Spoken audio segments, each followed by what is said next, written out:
अरे बहू रानी तो सारा सारा दिन कमरे में बंद रहती है, कोई काम भी नहीं। मैं तो बोर हो जाती हूँ, क्या करूँ। तभी मीना की सहेली रीना उससे मिलने आती है।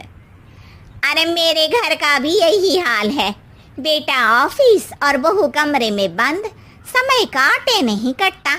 लेकिन अब सच मानो तो वक्त ही नहीं है कि वक्त से रोटी भी खा लूं। अरे बहन, मुझे भी बता दे कौन सा जादू चलाया है।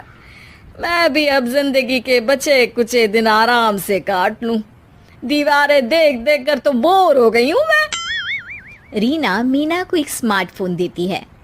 ये ले, ये है वो छड़ी जो जादू करती है। इसमें मैंने तेरा फेसबुक अकाउंट भी बनाया है, एंजल प्रिया के नाम से। बस अब यहाँ दोस्त बना और सबसे बातें कर। सास को पहले तो उतना समझ नहीं आता है, लेकिन धीरे धीरे वो उसकी आदत डाल लेती है। माँ जी जल्दी से खाना खा लीजिए, मुझे थोड़ा काम है।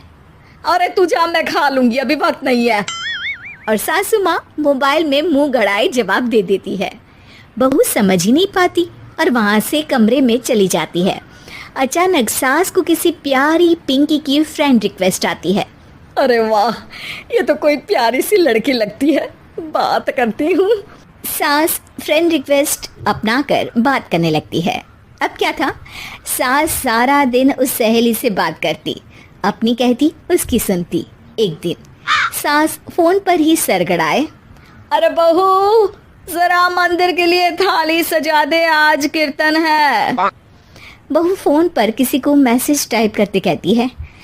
माँ जी क्या है, अब मुझे क्या पता कि आपको कौन कौन से भगवान की पूजा करनी होती है। तभी सास के पास कोई मैसेज आता है। अच्छा अच्छा ठीक है, रहने दे, मैं ही कर लूंगी। अब मैंने मना थोड़ी ना किया है, कर देती हूँ मैं। अब मैंने भी बोला ना कि थोड़ी देर में बात करती हूँ, तो मैं ही कर लेती हूँ, तू जा अपने कमरे में। बहू वहां से चली जाती है।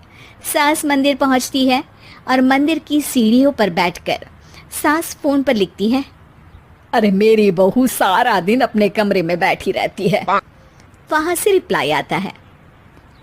मैं आपकी बहू को तो जानती नहीं हूँ, लेकिन हाँ एक बात है, हो सकता है आपने उसे ताने दिए होंगे या फिर उसका दिल दुखाया होगा। ऐसा करने पर बहुओं का मन ससुराल से हट जाता है। याद रखिए, बहू और बेटी में फर्क होता है। सास घर जाती है और बहू से बड़े ही प्यार से बात करती है, उसके लिए खाना बनाती है, उसे गिफ्ट में साड़ी भी देती है। जिसके बाद अगले दिन, माँ जी चलिए, आज मैं भी आपके साथ मंदिर चलती हूँ, आते वक्त भोले भैया के गोलगप्पे खाकर आएंगे। अरे हाँ बहू, ये तो अच्छा है, चलो। सास मन में सोचती है कि उसकी फेसबुक वाली दोस्त कितनी अच्छी है। उसके समझाने से उसे उसकी बहू वापस मिल गई। वो बहू को अपनी दोस्त के बारे में बताने का सोचती है, लेकिन फिर चुप हो जाती है। बहू फोन पर टाइप करती है। मेरी सास मुझे नौकरानी समझती है, एक गिलास पानी तक खुद नहीं लेती। मन तो करता है कि बोल दूं, मैं बहू हूँ, कोई नौकरानी नहीं। वहां से रिप्लाई आता है। देखो, तुम्हारी सास को तो मैं भी नहीं जानती, लेकिन वो बुजुर्ग होंगी। पूरा जीवन उन्होंने घर गृहस्थी चूल्हा चौका में निकाल दिया। और फिर तुम ये भी मत भूलो कि जिस पति पर तुमको इतना गर्व है, उसे भी शिक्षा उन्होंने ही दी है। तो जिसने तुम्हें इतना दिया, क्या तुम उनकी थोड़ी सी सेवा नहीं कर सकती? बहू भी अगले दिन से सास का सारा काम करती, उनके पैर दबाती, उनका ख्याल रखती, उनके साथ घूमने जाती।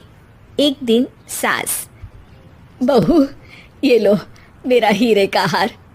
पहले तो सोचा था कि अपनी बेटी को दूंगी, लेकिन आज जब मेरे हाथ पैर में दर्द था तो तुम मेरा साथ दे रही थी।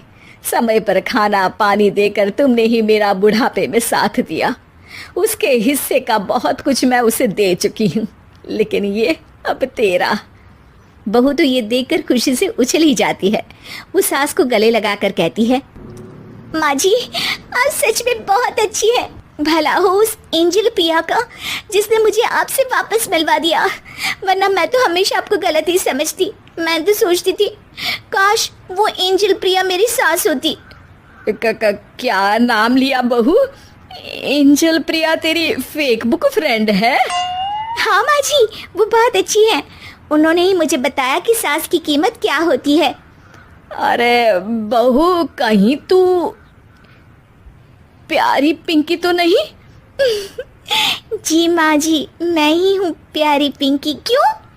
सास बहू को गले लगाकर कहती है। मैं भी यही सोचती थी कि काश प्यारी पिंकी मेरी बहू होती। शुक्रिया बहू।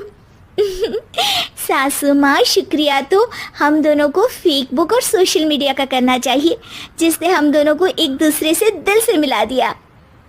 अब तक दोनों को समझ आ गया था कि जो खुशी वो बाहर ढूंढ रहे थे, सच में तो वो उनके घर में ही थी।